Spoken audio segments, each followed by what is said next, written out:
जय हिंद दोस्तों, स्वागत है आपका घटना चक्र की क्लास में। डे 2 क्लास में आपका स्वागत है। इससे पहले डे 1 क्लास आपने देख चुका है, जिसमें काफ़ी इंपॉर्टेंट चीज़ें बताई गई हैं। जिसमें बताया गया है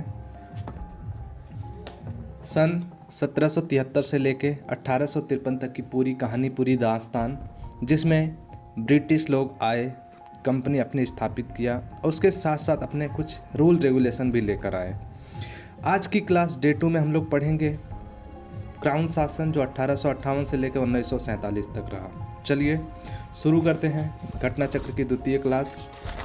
ऐसे ही हम लोग धीरे धीरे करके ये पूरा संपूर्ण टॉपिक 42 तक, प्रश्न विविधा तक हम लोग संपूर्ण टॉपिक क्या करेंगे, समाप्त कर देंगे। ठीक है, चलिए शुरू करते हैं।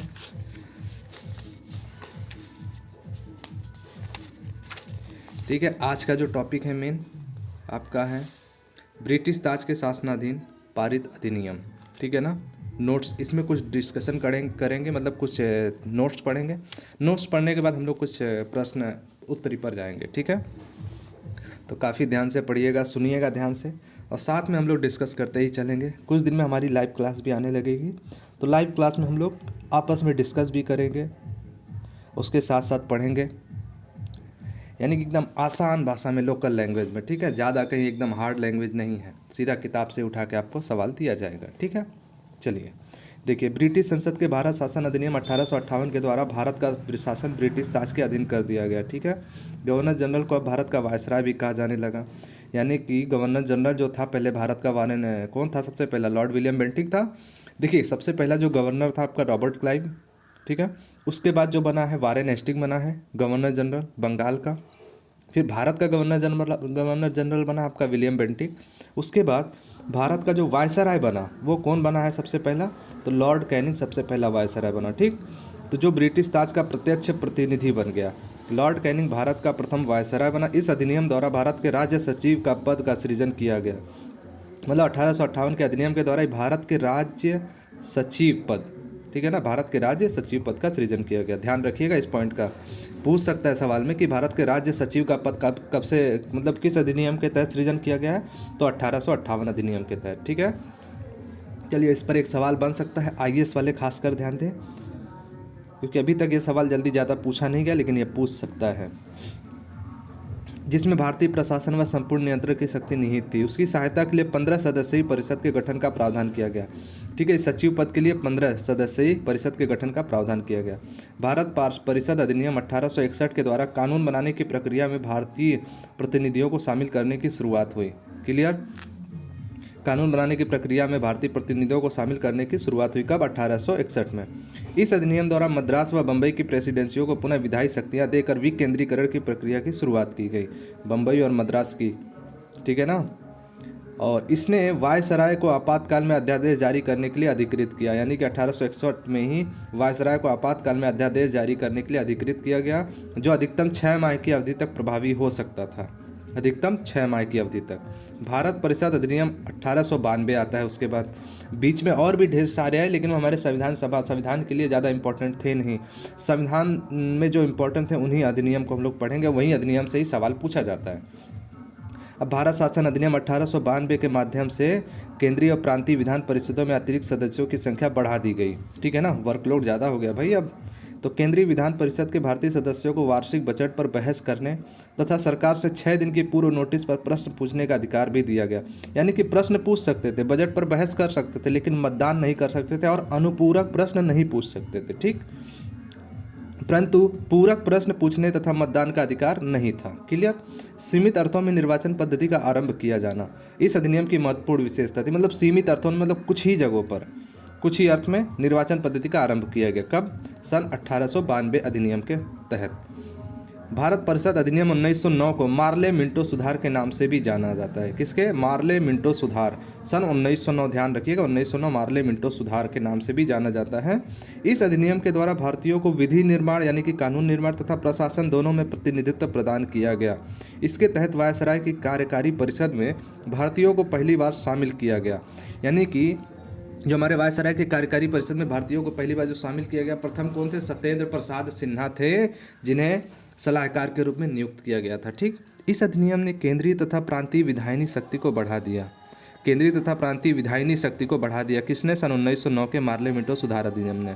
परिषद के सदस्यों को बजट व लोकहित के विषयों की विवेचना करना, प्रस्ताव लाने तथा प्रश्न पूछने के साथ पूरक प्रश्न करने का भी अधिकार दिया गया।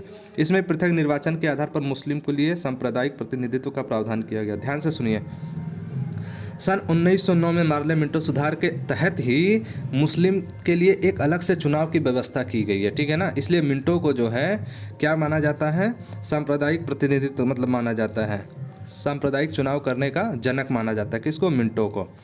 इसमें पृथक निर्वाचन के आधार पर मुस्लिमों के लिए सांप्रदायिक प्रतिनिधित्व का प्रावधान किया गया।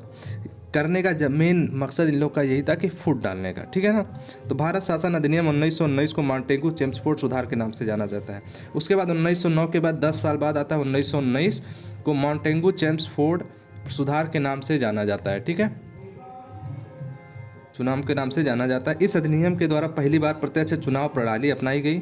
सांप्रदायिक आधार पर निर्वाचन प्रणाली का विस्तार करते हुए इसे सिखों, भारतीय ईसाइयों, आंग्ल भारतीय यूरोपियों के लिए भी लागू कर दिया गया। यानी कि अब सांप्रदायिक आधार पर सन 1909 में किसका आया था? सिर्फ मुस्लिम के लिए आया था, लेकिन 1919 तक आते आते इसे सिख के लिए अलग, भारतीय ईसाई के लिए अलग, मतलब जो ईसाई भारतीय थे, जो कन्वर्ट हुए थे, ठीक, उनके लिए, आंग्ल भारतीय के लिए तथा यूरोपियों के लिए भी लागू कर दिया गया। इस अधिनियम द्वारा पहली बार केंद्र में द्विसदनीय व्यवस्था स्थापित की गई। केंद्र में द्विसदनीय, ठीक है ना, व्यवस्था स्थापित की गई, यानी कि उच्च सदन निम्न सदन टाइप का। इस अधिनियम के द्वारा सभी विषयों को केंद्र तथा प्रांतों में बांट दिया गया। मतलब जो विषय थे कि केंद्र वाले केंद्र संभालेंगे, प्रांत वाले प्रांत वाला संभालेंगे, ठीक है। उसके बाद द्विसदनीय केंद्रीय विधानमंडल समस्त ब्रिटिश भारत के लिए कानून बना सकती थी। इस अधिनियम के तहत प्रांतों में द्वैध शासन प्रणाली लागू की गई। कहाँ लगा है? प्रांतों में। जब बोलेगा प्रांतों में द्वैध शासन प्रणाली, सन 1919 में होगा। प्रांतों में, जब केंद्र में बोलेगा तब सन 1935 होगा। यहाँ क्या बोला है? प्रांतों में। प्रांतों यानी कि राज्यों में। राज्यों में, प्रांतों में द्वैध शासन प्रणाली कब से? 1919 में लागू हुई, ठीक। प्रांतीय विषयों को दो भागों, आरक्षित तथा हस्तांतरित विषयों में बांटा गया। इस अधिनियम में पहली बार उत्तरदायी शासन का शब्द का प्रयोग किया गया। किसका? उत्तरदायी शासन शब्द का प्रयोग कब किया गया था? तो कहोगे सर जी सन 1919 में किया गया था, ठीक है। अब इसके अंतर्गत चलिए अगला टॉपिक आते हैं भाई।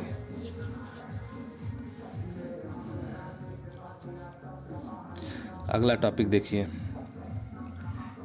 एक आयोग का गठन किया जाना था जिसका कार्य 10 वर्ष बाद इस अधिनियम की समीक्षा करने के बाद अपनी रिपोर्ट प्रस्तुत करना था।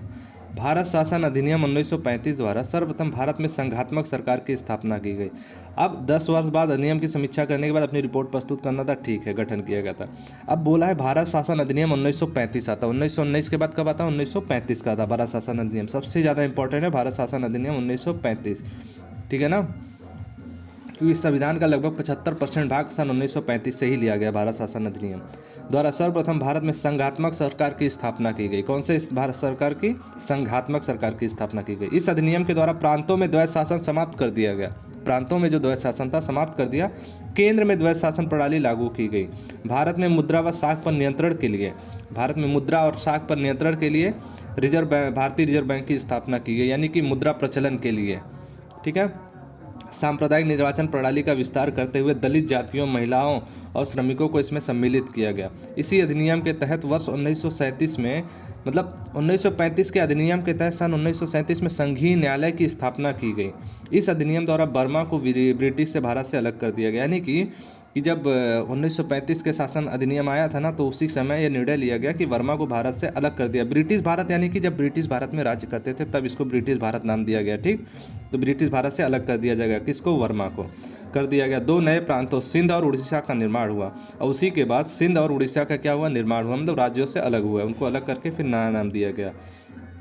इसके तहत कुछ प्रांतों में द्विसदनात्मक व्यवस्था की गई, ठीक है ना, उच्च सदन निम्न सदन टाइप का। भारतीय स्वतंत्रता अधिनियम 1947 ने 15 अगस्त 1947 को, अब आता है भारतीय स्वतंत्रता अधिनियम 1947 में, अब 15 अगस्त 1947 को भारत को स्वतंत्र व संप्रभु राष्ट्र घोषित किया। इसने वायसराय का पद समाप्त कर दोनों डोमिनियन राज्यों में गवर्नर जनरल का पद सृजित किया। इसके अंतर्गत ब्रिटिश शाही उपाधि से भारत का सम्राट पद शब्द समाप्त कर दिया गया। यानी कि सन 1947 अधिनियम के तहत ब्रिटिश शाही उपाधि जो होती थी ना, भारत का सम्राट, उस शब्द को समाप्त कर दिया गया, ठीक। और उसके बाद अब आते हैं प्रश्न कोश पर। तो आपने सन 1858 से लेकर के 1858 से लेकर के कहाँ तक पढ़ा है भाई, सन 1947 तक। यही जितने पॉइंट हम लोग पढ़े हैं यही सबसे ज़्यादा इम्पोर्टेंट है। ये आपके लगभग हर एग्ज़ाम में काम आएंगे, चाहे वो एसएससी का हो, यूपी पुलिस का हो, रेलवे का हो, बैंकिंग का हो, या फिर किसी भी स्टेट का एग्ज़ाम हो। पॉलिटी यही रहेगी, यही रूल होगा, यही पढ़ना है आपको हर जगह, ठीक है ना। इन्हीं पर फोकस करना है आपको। चलिए पहला सवाल देखिए आज का प्रश्न कोश में। पहला सवाल है, भारतीय परिषद अधिनियम 1861 के संबंध में पूछा है, ठीक है ना। निम्न कथनों को पढ़ने से सही विकल्प चुनिए। देखिए, इस अधिनियम के फलस्वरूप गवर्नर जनरल की कार्यपालिका परिषद में कुल सदस्यों की संख्या 7 हो गई थी। क्या हो गई थी, चलिए देखते हैं इसके बारे में। विधि निर्माण के लिए अतिरिक्त सदस्यों की संख्या कम से कम 6 और अधिक से अधिक 12 कर दी गई, ठीक है। कितनी कर दी गई, कम से कम 6 और अधिक से अधिक 12 कर दी गई। प्रांतीय और केंद्रीय विषयों में किसी तरह का भेदभाव नहीं रखा गया। क्लियर। तो इन तीनों ऑप्शन में से कौन सा सही है, ये छत्तीसगढ़ पीसीएस प्री में पूछा हुआ है, तो ऑप्शन नंबर बी आ रहा है। ऑप्शन नंबर बी में क्या है, 2 और 3, 2 और 3 यानी कि सही है आपका। यानी कि विधि निर्माण के लिए अतिरिक्त सदस्यों की संख्या कम से कम 6 थी और अधिक से अधिक 12 कर दी गई थी। और प्रांतीय और केंद्रीय विषयों में किसी तरह का भेदभाव नहीं रखा गया था। कब, सन 1861 में। और पहला ऑप्शन इसका गलत है। इस अधिनियम के फलस्वरूप गवर्नर जनरल की कार्यपालिका परिषद में कुल सदस्यों की संख्या 7 हो गई थी। ये आपका ऑप्शन गलत है। चलिए इसके बारे में व्याख्या में पढ़ते हैं भाई, ठीक है ना। मिलके पढ़ना है और आगे बढ़ना है। भारतीय परिषद अधिनियम 1861 के द्वारा भारत के गवर्नर जनरल की कार्यकारी परिषद को पोर्टफोलियो प्रणाली पर कार्य करने वाली कैबिनेट में बदल दिया गया था, ठीक है।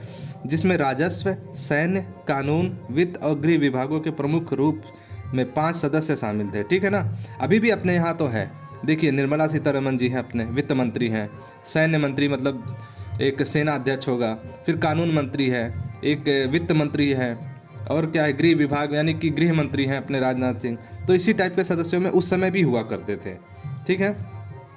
5 सदस्य शामिल थे। सन 1874 में इसे 6ठा सदस्य लोक निर्माण विभाग भी जोड़ दिया गया, ठीक है ना, लोक निर्माण विभाग। इस अधिनियम के द्वारा विधायी कार्य के लिए अतिरिक्त सदस्यों की संख्या न्यूनतम 6 होनी चाहिए, अधिकतम 12 कर दी गई थी।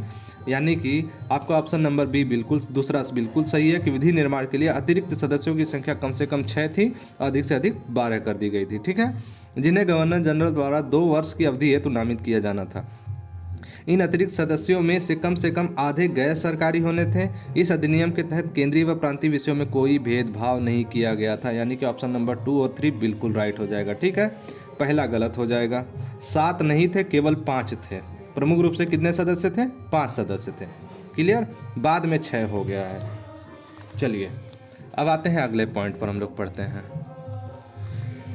अगला सवाल है, भारतीय परिषद अधिनियम 1892 के संबंध में निम्न कथनों को पढ़कर सही विकल्प चुनें। देखिए छत्तीसगढ़ पीसीएस प्री 2021 का सवाल पूछा हुआ है।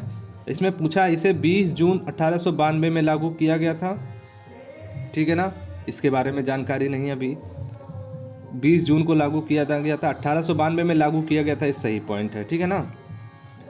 कुल 24 सदस्यों में से गैर सरकारी सदस्यों की संख्या 5 थी, ठीक है। देखते हैं, सदस्यों को पूरक प्रश्न पूछने का अधिकार दिया गया था। ये सवाल बिल्कुल गलत है।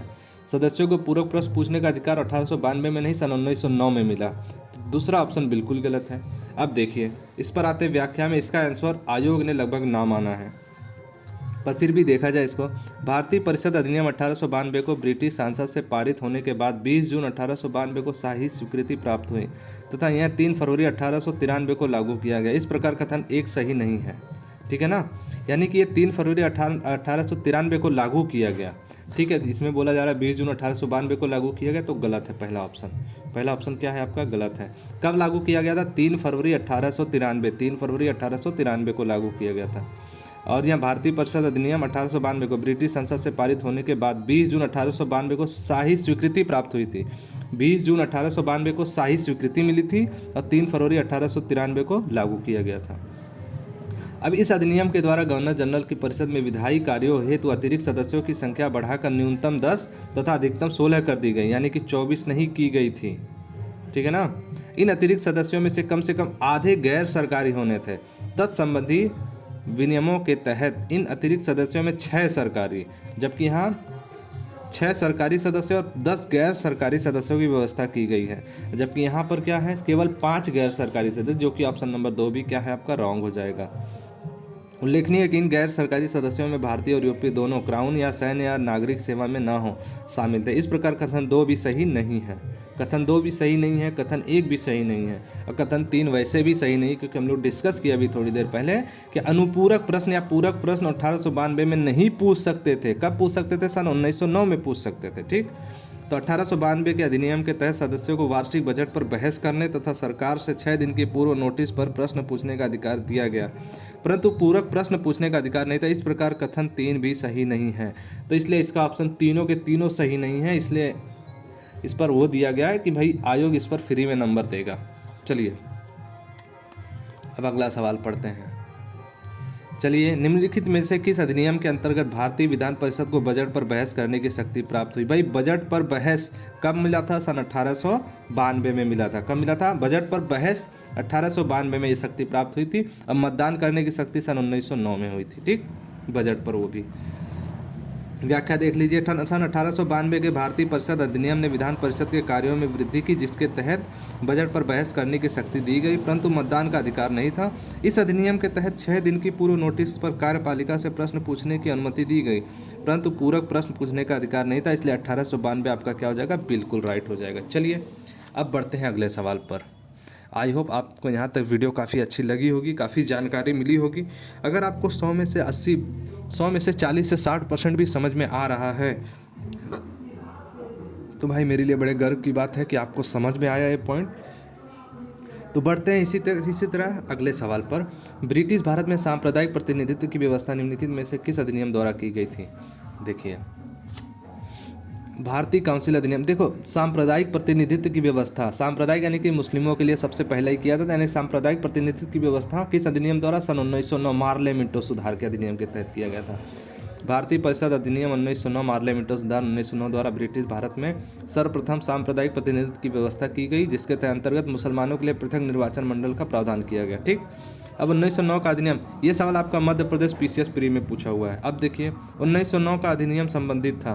1909 का अधिनियम पृथक मताधिकार क्षेत्र को लागू करने से बिल्कुल सही, विकेंद्रीकरण से जी नहीं, बिल्कुल नहीं। विकेंद्रीकरण आपका आया है सन 1935 1919 में। द्वैत शासन भी 1919 में 1935 में आया है। विधान परिषद से बिल्कुल नहीं, गलत। तो यानी कि ये आपका क्या हो जाएगा? 1909 का पृथक मताधिकार क्षेत्र के लागू करने से आपका राइट आंसर हो जाएगा, क्योंकि मुस्लिमों के लिए अलग चुनाव हुआ था। ठीक है, निम्नलिखित में से किस एक अधिनियम द्वारा भारत में संघीय न्यायालय की स्थापना की गई? भाई संघीय न्यायालय की स्थापना आपको मालूम है कब की गई थी? 1935 में की गई थी। तो 1935 ऑप्शन है क्या? भारतीय परिषद अधिनियम 1861, 1909, 1909 तीनों ऑप्शन गलत है, क्योंकि संघीय न्यायालय की जो स्थापना हुई थी सन 1935 में की गई थी। ऑप्शन नहीं है, तो यूपी पीसीएस प्री 2014 में पूछा हुआ सवाल है। डी ऑप्शन इसका राइट आंसर है।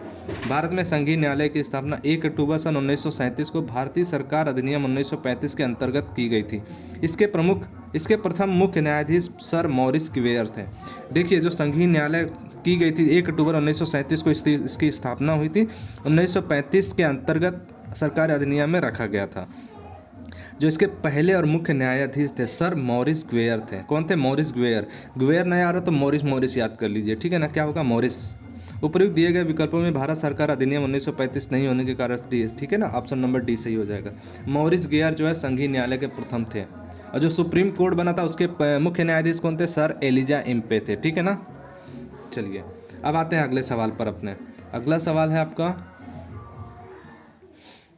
भारत का संघीय न्यायालय निम्नलिखित में से किस वर्ष में स्थापित किया गया था? ठीक है ना, भारत का संघीय न्यायालय निम्नलिखित में से किस वर्ष में स्थापित? संघीय न्यायालय अभी थोड़ी देर पहले हम लोग डिस्कस किए, सन 1935 में। तो ऑप्शन नंबर बी, सॉरी स्थापना पूछा ना, स्थापित किया गया था तो 1937 में किया गया था। किस अधिनियम के तहत? 1935 के अधिनियम के तहत 1937 में 1 अक्टूबर 1937 में क्या हुआ था? इसकी स्थापना हुई थी। ठीक है ना। तो यूपी पीसीएस मेंस में पूछा हुआ सवाल है, भारत का संघीय न्यायालय निम्नलिखित में से किस वर्ष में स्थापित किया गया? 1937 में। कब? 1 अक्टूबर को। इसके प्रमुख न्यायाधीश कौन थे, मतलब मुख्य न्यायाधीश? तो बोलोगे सर जी मॉरिस ग्वेयर थे। ठीक है ना, कौन थे? मॉरिस ग्वेयर थे।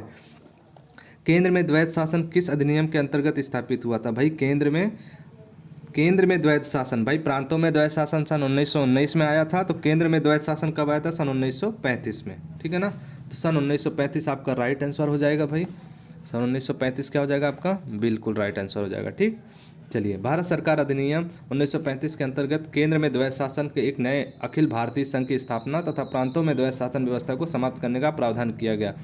प्रांतों में द्वैत शासन का उपबंध 1919 के अधिनियम द्वारा किया गया था। केंद्र में द्वैत शासन के तहत संघीय विषयों को दो भागों में बांटा गया, आरक्षित रिजर्व और हस्तांतरित विषय यानी कि ट्रांसफर्ड सब्जेक्ट।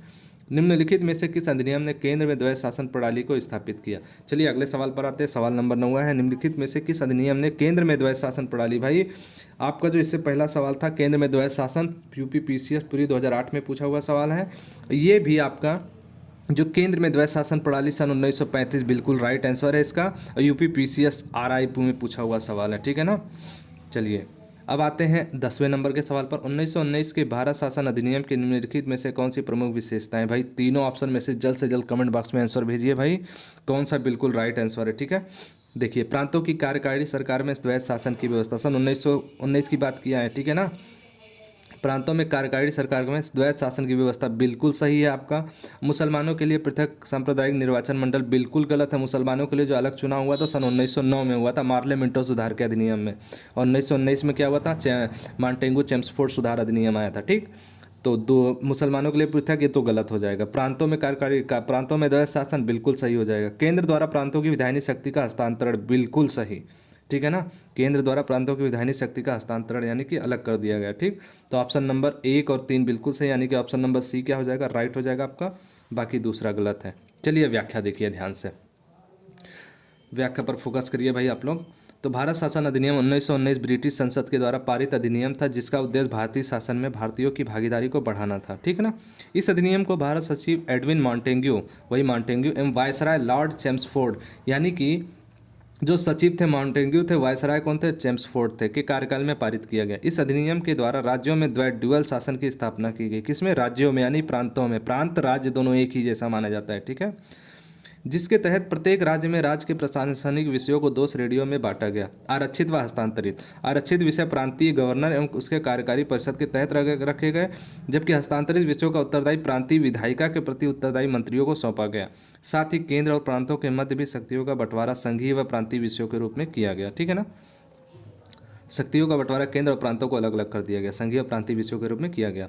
जहां तक मुसलमानों के लिए पृथक सांप्रदायिक निर्वाचन व्यवस्था का प्रश्न है, तो यह प्रावधान सन 1909 के अधिनियम में ही कर दिया गया था। सन 1919 के अधिनियम में यह व्यवस्था न केवल जारी रही, बल्कि इसे सिखों, यूरोपियों, भारतीय ईसाइयों एवं एंग्लो इंडियनों के लिए भी विस्तारित किया गया, यानी कि एंग्लो मतलब चुनाव हुए सन 1919 में। और महिलाओं के लिए भी अलग से चुनाव किया गया सन 1919 में। चलिए अब आते हैं अगले सवाल पर, ठीक है ना। अगला सवाल आपका है, देखिए ध्यान से, 11 नंबर का सवाल है। आईएएस प्री 2017 में पूछा हुआ है, तो ध्यान रखिएगा, सवाल काफ़ी ध्यान से पढ़िएगा। देखिए दिया है, भारतीय इतिहास के संबंध में द्वैत शासन डायरकी सिद्धांत किसे निर्दिष्ट करता है? केंद्रीय विधानमंडल का 2 सदनों में विभाजन? बिल्कुल नहीं। 2 सरकारों अर्थात केंद्रीय व राज्य सरकारों का शुरू किया जाना? बिल्कुल नहीं। 2 शासक समुच्चय, एक लंदन और दूसरा दिल्ली में होना? बिल्कुल नहीं। तो प्रांतों में प्रत्यायोजित विषयों को 2 प्रवर्गों में विभाजन? बिल्कुल सही। जो प्रांत में मतलब विषय आएंगे, एक केंद्र का आएगा एक प्रांत का, उनको 2 प्रवर्गों में विभाजन करना, यही आपका डी ऑप्शन बिल्कुल राइट हो जाएगा। आईएएस प्री 2017 में पूछा हुआ सवाल है, ठीक। अब आगे बढ़ते हैं। भारत सरकार अधिनियम 1919 में प्रांतीय सरकार के कार्य आरक्षित और अंतरित यानी कि ट्रांसफर्ड विषयों के अंतर्गत बांटे गए थे? बिल्कुल बांटे गए थे। निम्नलिखित में से कौन से आरक्षित विषय माने गए थे? आरक्षित विषय इसमें कौन कौन से थे भाई? पहला न्याय प्रशासन था, स्थानीय स्वशासन था? बिल्कुल नहीं, स्थानीय स्वशासन बिल्कुल नहीं था। भू राजस्व था? बिल्कुल भू राजस्व था। पुलिस थी? बिल्कुल पुलिस थी इसमें, ठीक है ना। आरक्षित में माने गए थे। आरक्षित में कौन कौन था? न्याय प्रशासन था, भू राजस्व था और पुलिस था। स्थानीय जो स्वशासन था वो हस्तांतरित यानी कि ट्रांसफर होने वाला था वो।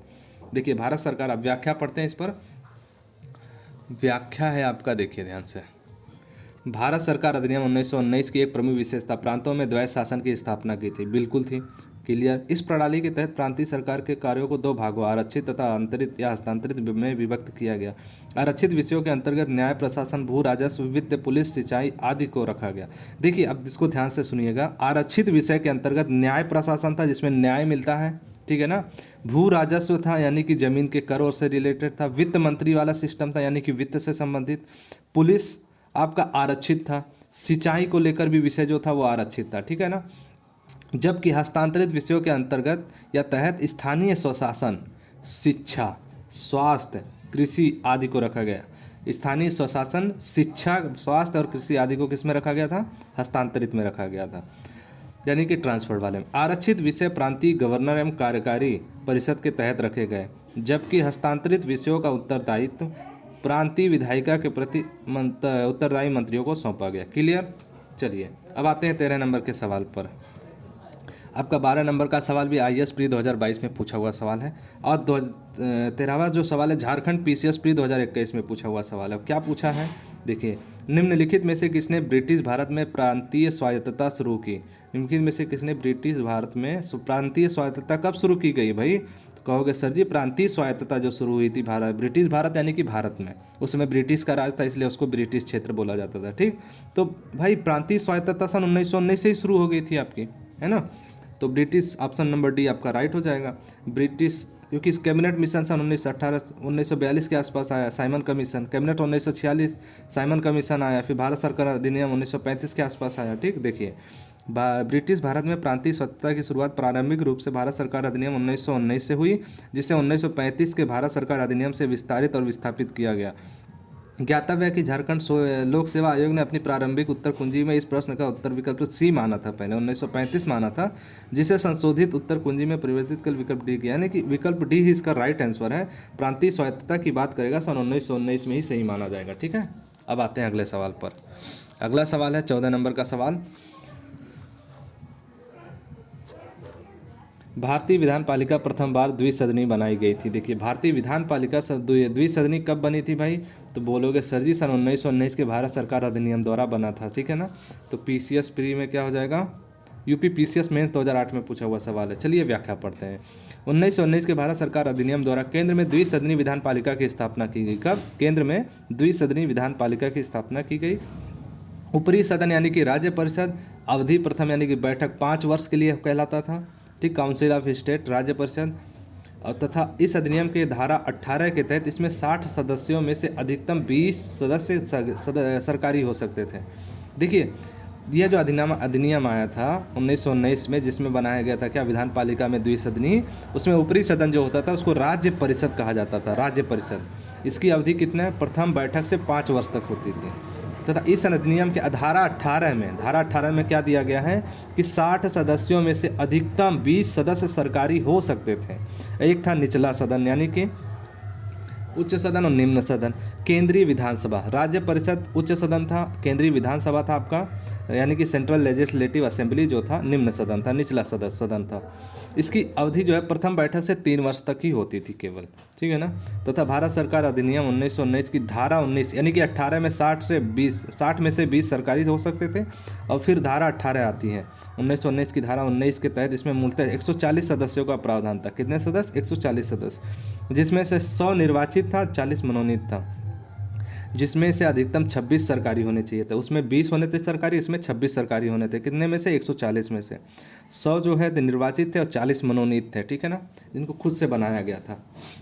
ज्ञातव्य है कि 1919 के अधिनियम के क्रियान्वयन हेतु बने नियमों के तहत राज्य परिषद के 60 सदस्यों में से 13 के निर्वाचित तथा शेष 27 के मनोनीत होने का प्रावधान किया गया, जबकि केंद्रीय विधानसभा के सदस्यों की संख्या बढ़ाकर पहले 140 थी, फिर 143 की गई, जिसमें से 102 निर्वाचित थे, 41 मनोनीत थे, तथा फिर 145 कर दिया गया, जिसमें 104 निर्वाचित थे, 41 क्या थे? मनोनीत थे, कर दी गई। उल्लेखनीय है कि दोनों सदनों में मनोनीत सदस्यों में से एक बरार से निर्वाचित होने वाले सदस्य भी होते थे, जिन्हें गवर्नर जनरल मनोनीत करता था। बरार से मनोनीत होने वाले सदस्य के निर्वाचित होने के कारण उनके अनेक उल्लेखों में से उसे निर्वाचित सदस्यों की संख्या में शामिल कर दिया गया। ठीक है ना?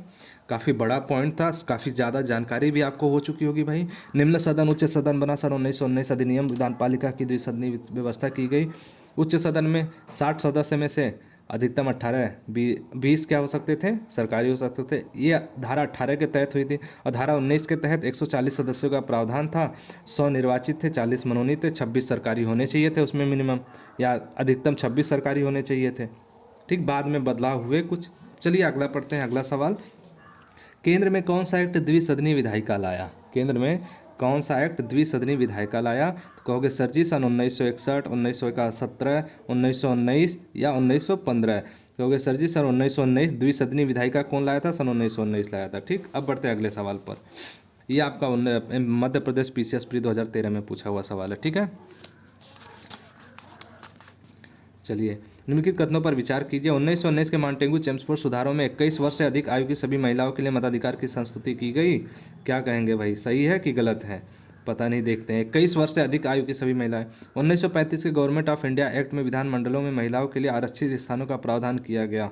क्या ये सही है? बिल्कुल सही है, ठीक है ना। देखिए कैसे, इसका व्याख्या पढ़ते हैं तो व्याख्या से आपको क्लियर समझ में आ जाएगा, ठीक है ना। क्या, मॉन्टेगू चेम्सफोर्ड सुधार के रूप में अभिहित भारत सरकार अधिनियम 1919 द्वारा महिलाओं को मताधिकार प्रदान किया गया था, परंतु यह सीमित वर्गों की महिलाओं के लिए ही था और सभी महिलाओं के लिए वयस्क मताधिकार पर आधारित नहीं था। इस प्रकार कथन एक सही नहीं है, ठीक है ना। और 1935 के भारत सरकार अधिनियम द्वारा सांप्रदायिक निर्वाचन प्रणाली का विस्तार करते हुए दलित वर्गों, महिलाओं और श्रमिकों के लिए पृथक निर्वाचन मंडलों का प्रावधान करते हुए विधानमंडल में स्थान आरक्षित किए गए थे। इस प्रकार कथन 2 सही है, इसलिए आपका कथन 2 क्या हो जाएगा? बिल्कुल राइट हो जाएगा। केवल बी ऑप्शन होगा, केवल बी, ये सही होगा, ये गलत होगा। क्लियर? देखिए, निर्वाचन महिलाओं के लिए हुआ था, लेकिन 21 वर्ष से अधिक ये मतलब उसमें जो है फीड नहीं किया गया था, ठीक है ना। तो 21 वर्ष वाला जो सिस्टम है ये गलत हो जाता है यहीं पर। चलिए, अब बढ़ते हैं 17वें नंबर के सवाल पर आपके। तो 17वें नंबर का जो सवाल है आपका कि भारतीय सिविल सेवा के संदर्भ में निम्नलिखित में से कौन से कथन सही है? भारतीय सिविल सेवा के बारे में भारत सरकार अधिनियम 1919 में भारतीय सिविल सेवा के लिए एक अलग परीक्षा का प्रावधान किया गया जो भारत में होनी थी, ठीक है। और भारतीय सेवा में 1941 में भारतीयों का प्रतिशत यूरोपवासियों से अधिक था। बिल्कुल, दोनों पॉइंट बिल्कुल सही है। देखिए, व्याख्या में क्या है कि भारत में आधुनिक मेरिट आधारित सिविल सेवा ICS का प्रारंभिक 1854 में लंदन में सिविल सेवा आयोग की स्थापना से हुआ तथा 1855 से इस हेतु प्रतियोगी परीक्षा लंदन में ही आयोजित की जाने लगी। भारतीयों की लगातार मांग के बावजूद यह परीक्षा भारत में न होकर लंदन में ही होती रही। अंततः भारत सरकार अधिनियम 1919 के प्रावधान के अनुरूप वर्ष 1922 से ICS की परीक्षा भारत में भी होनी प्रारंभ हुई। कब? 1922 से।